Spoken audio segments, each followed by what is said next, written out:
Hello dear students, आपका welcome है हमारे channel physics numerical problems and solutions में। तो इससे पहले हम आज का वीडियो स्टार्ट करें, आपसे रिक्वेस्ट है कि हमारे चैनल को शेयर कीजिए, सब्सक्राइब कीजिए और हमारी वीडियोस को लाइक कीजिए। आज का जो क्वेश्चन है वो क्वेश्चन नंबर 51 है, आईआईटी 2026 का क्वेश्चन है। इसमें क्या दिया गया, एक पार्टिकल है जो कि प्रिडिक्ट मोशन में गया हुआ है वन डायमेंशन में, जिसकी टोटल एनर्जी हमें ये दी हुई है। के पॉजिटिव कांस्टेंट है, एक्स डॉट हमारे पास ये ई कंजर्व्ड है, और टाइम पीरियड हमें यहाँ पे इस रिलेशन में दिया गया, तो हमें बताना है एन का वैल्यू क्या होगा। तो बेसिकली देखिए यहाँ पर जो एनर्जी दिया है उसमें क्या काइनेटिक एनर्जी और एक ये पोटेंशियल है हमारे पास। तो जब भी इस तरह का क्वेश्चन आता है जिसमें पीरियोडिक मोशन है, उसमें हमारे पास हम क्या है, v दिया हुआ है ये 1/4 kx4, ये बड़ा इंपॉर्टेंट हो जाता है कि किस पोटेंशियल में हमारा पार्टिकल मूव कर रहा है। अब ओमेगा का फॉर्मूला होता है, वो सिंपल फॉर्मूला होता है, ये कोई भी क्वेश्चन है, d²v/dx² और 1/m, ये हमें निकालना होता है। ये हम निकाल लेते हैं, यहाँ पे ओमेगा को निकाल लेते हैं, बहुत सिंपल तरीका है यहाँ से। तो देखिए यहाँ से हम क्या करते हैं, dv/dx निकाल लेते हैं। ठीक है, ये देखिए हम ओमेगा निकाल क्यों रहे हैं, क्योंकि हमें टाइम पीरियड निकालना है। टाइम पीरियड का फॉर्मूला कितना होता है, 2 पाई/ओमेगा। ओके, और दूसरा क्या होता है, 2 पाई m/k का रूट, ये होता है हमारे पास फॉर्मूला। ठीक है, ये फॉर्मूला हमारे पास होता है टी के लिए, तो यहां से हम निकाल लेते हैं। देखिए यहाँ पे डिफ्रेंशिएशन करो, dy/dx कितना आ जाएगा, के इंटू में x³ और दोबारा डिफ्रेंशिएशन करेंगे तो कितना आ जाएगा,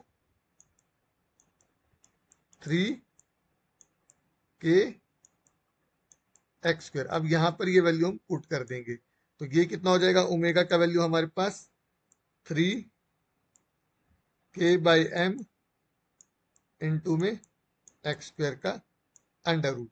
अब ये ओमेगा हम पुट कर देंगे यहाँ पर, तो t कितना आ जाएगा हमारे पास, t का वैल्यू कितना आ जाएगा, 2 पाई/ओमेगा बोला हमने, ओमेगा यानी कि 2 पाई, ये हो गया हमारे पास k/m। सॉरी, यहाँ पे इसको उल्टा हो करना पड़ेगा, इसे हम रिवर्स करेंगे क्योंकि ओमेगा हमारा डिवाइड में है। तो ये कितना हो जाएगा, m/k का अंडर रूट और मल्टीवाइड में 1/x, इस तरह से।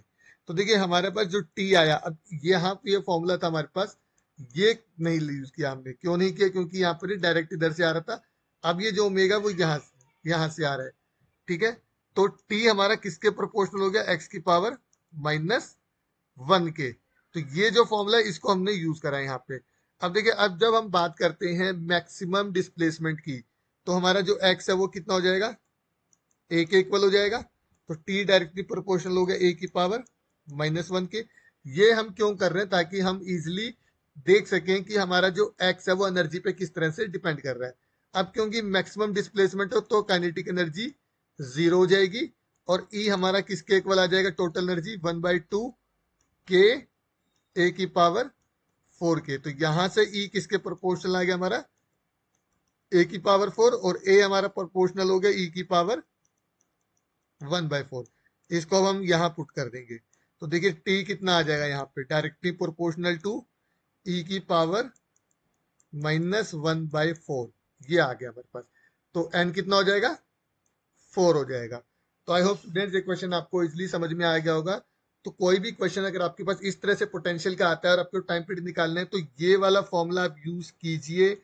बहुत सिंपल फॉर्मूला है, कोई ज्यादा डिफिकल्ट नहीं है इसको करने का। अगर हार्मोनिक ऑसिलेटर है तब तो अलग चीज है, अगर इस तरह की कोई भी अलग सी पोटेंशियल आती है तो ये वाला फॉर्मूला आप अप्लाई कर सकते हैं। अगर आपको और फिजिक्स के किसी भी क्वेश्चन में प्रॉब्लम है, या फिर आप किसी भी फिजिक्स एग्जाम की तैयारी कर रहे हैं उसमें आपको कोई क्वेश्चन समझ में नहीं आ रहा है, तो हमारे यूट्यूब चैनल और व्हाट्सएप चैनल पे आप कमेंट कर सकते हैं, वहां बता सकते हैं, हम उसका सोल्यूशन हमारे दोनों चैनल्स पे देंगे। तो प्लीज हमारे दोनों चैनल को ज्वाइन कीजिए, सब्सक्राइब कीजिए, वीडियोस को बिना स्किप करे देखिए, और बाकी लोगों को भी बोलिए कि इस को भी शेयर कीजिए। बाकी स्टूडेंट्स को, अपने कलीग्स को, फ्रेंड्स को शेयर कीजिए, ताकि हमें और मोटिवेशन मिले आपके लिए इसी तरह के क्वेश्चन लेके आने के लिए।